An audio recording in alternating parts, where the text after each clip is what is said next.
దొర్లింది గిద్యోను ఖడ్గం, కాడి విరిసివేసింది దేవుడు.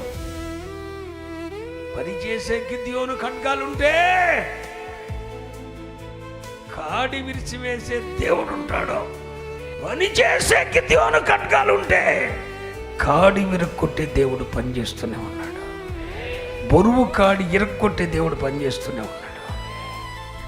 గిద్యోను ఖడ్గాలు పనిచేసినంత కాలం దేవుడు మేలు చేస్తూనే ఉంటాడు, మేలు చేయక మానడు.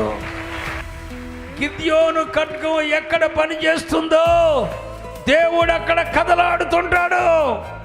దేవుడు అక్కడ కదలాడుతుంటాడు.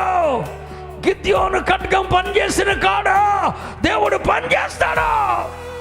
ఒక దైవ సేవకుని మాట నీ వ్యాపారంలో, నీ వృత్తిలో, నీ జీవితంలో పనిచేస్తూ ఉంటే దేవుడు అక్కడ పనిచేస్తాడు.